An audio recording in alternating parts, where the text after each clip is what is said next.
لوگ میوزک کو بہت آسان سمجھتے ہیں, بہت معمولی بات سمجھتے ہیں, اور یہ بھی ان کے کم پڑھے لکھے ہونے کی علامت ہے. آپ اچھی طرح سمجھ لینا, صرف سوٹ پہن لینے کو پڑھا لکھا ہونا نہیں سمجھتے بھائی. آپ نے پینٹ پہن لی آپ پڑھے لکھے ہو گئے, اور ہم نے پینٹ نہیں پہنی اس لیے ہم جاہل ہیں. بھائی خدا کے بندو اب اس حماقت سے نکلو. پینٹ تو ریلوے کا میتر بھی پہنتا ہے یار, لا حول ولا قوت الا باللہ. اس سے کیا مطلب؟ اکثر لوگ آج پڑھے لکھے نہیں ہیں. یہ میوزک جو آج کل چل رہی ہے, یہ میوزک سادہ سی میوزک نہیں ہے. یہ میوزک استاد بسم اللہ خاں والی نہیں ہے. یہ میوزک کو راگ نہیں ہے جو دل کو سکون دینے کے لیے ہوا کرتی تھی. یہ میوزک سیکسول ڈیزائرز کو ابھارنے کے لیے ہوتی ہے.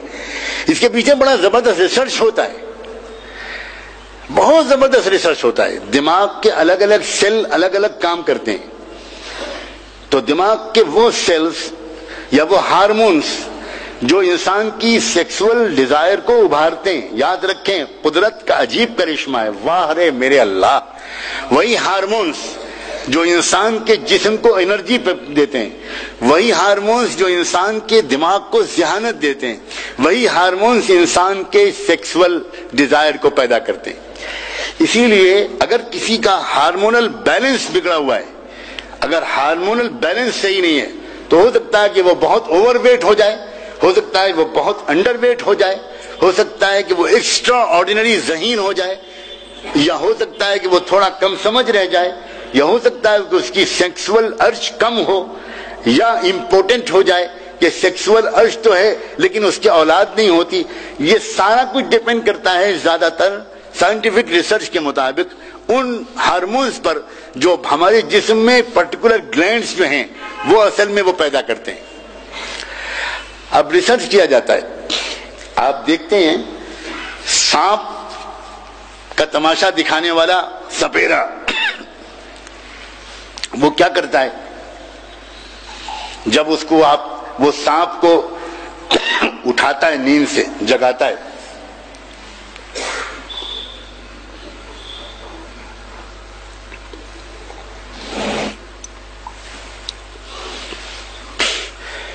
تو سانپ کے سامنے وہ کیا بجاتا ہے؟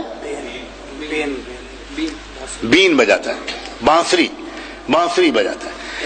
یہ بانسری کی جو آواز نکلتی ہے, سانپ اس کو سمجھتا ہے, اور سانپ اس سے مست ہوتا ہے, ریئیکشن ہوتا ہے سانپ کے اوپر, خوش ہوتا ہے, بیدار ہوتا ہے, اپنے موڈ میں آتا ہے.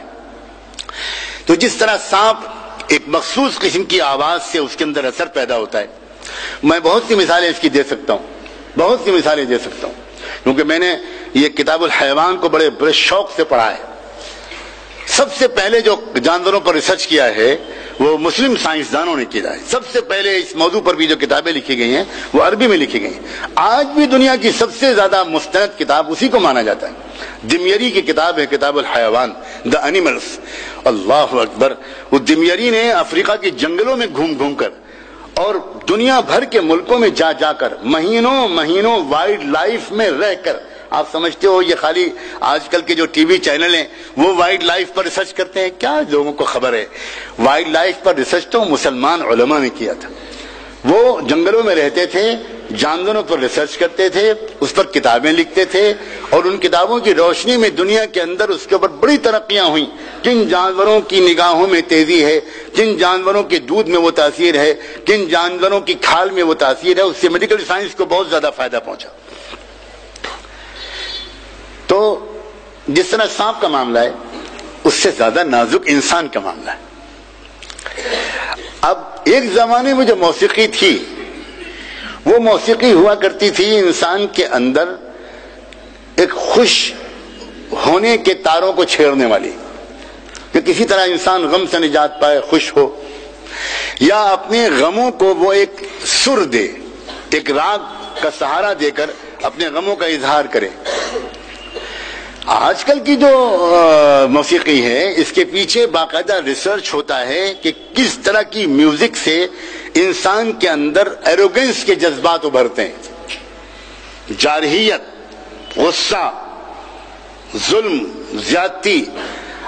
آج ہمارے موبائل پر جو میوزک ٹیونز ہیں نا، آپ کو حیرت ہوگی، ان میں سے زیادہ تر میوزک ٹیونز وہ ہیں جن پر ریسرچ امریکہ میں ہوا، اور ان امریکہ کے ریسرچ میں باقاعدہ ان میوزکس کے اندر ایک سائلنٹ میسج ڈالا گیا جو بیہائنڈ دا وائس ہوتا ہے، اور وہ ہوتا ہے مثلا kill your mom, kill your mom, kill your موم، اپنی ممی کو مار ڈالو، اپنی ماں کو مار ڈالو.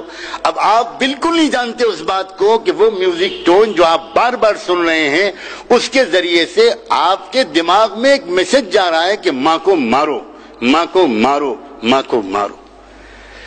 تو بہت سے میوزک ٹونز وہ ہیں کہ جن کے ذریعے سے سیکسول ڈیزائرز کو، جنسی خواہشات کو ابارا جا رہا ہے. کیوں ابارا جا رہا ہے؟ وہ جب ابھرے گی تبھی تو ان کی انڈسٹری چلے گی. جب وہ ابھرے گی تو کنڈومز بکیں گے، جب وہ ابھرے گی تو کانٹراسیپٹیو بکیں گی، حمل کے روکنے والی گولیاں بکیں گی. جب وہ ابھرے گی تبھی تو اسپتالوں میں پریگننٹ عورتیں جائیں گی. جب وہ ابھرے گی تبھی تو مردوں کو ایڈز کی بیماری ہوگی. میں قسم کھا کے مسجد میں کہہ رہا ہوں، ایڈز کی بیماری دنیا میں پھیلائی جا رہی ہے دواؤں کی کمپنیوں کی طرف سے، تاکہ زیادہ سے زیادہ ایڈز کی بیماری ہو، تاکہ پھر ایڈز کی دوائیں بکیں. اس وقت دنیا کی سب سے ظالم انڈسٹری جو ہے وہ ہتھیار بنانے والی نہیں ہے. اس وقت دنیا کی سب سے ظالم انڈسٹری فارماسیوٹیکل انڈسٹری ہے، دوائیں بنانے والی انڈسٹری ہے. پتہ ہی نہیں ہم بھولے بھالے لوگوں کو. آپ کتنا بوجھ مولویوں پر ڈالنا چاہتے ہیں؟ آپ تو صرف کماتے رہیں. نہیں، میں شکوہ کرنا چاہتا ہوں، ہنسنے کی بات نہیں ہے، رونے کی بات. آپ کتنا بوجھ ہم لوگوں پر ڈالنا چاہتے؟ آپ کوئی 2 گھنٹے نہیں دینا چاہتے سنجیدہ مطالعے پر؟ آپ سوچتے ہیں یہ آپ کا کام ہی نہیں ہے. آپ کا کام اپنے کیریئر بنانا ہے. آپ انجینئر بن گئے، آپ جج بن گئے، آپ ڈاکٹر بن گئے، آپ کچھ بن گئے، تو بھائی ہم مدرسے کے لوگ کتنا کام کریں؟ ہم کتنی محنت کریں گے؟ ملینز تک، یہ بلینز تک میسج پہنچانا ہے. جب تک ہمارے ینگ پروفیشنلز اپنی ذمہ داریوں میں اس کو شامل نہیں کریں گے، جب تک وہ اپنی لائن کا ریسرچ خود نہیں کریں گے، تب تک ہم کیسے تنہا کیا کریں؟ 24 گھنٹے میں کتنی محنت کریں، کتنا کام کریں؟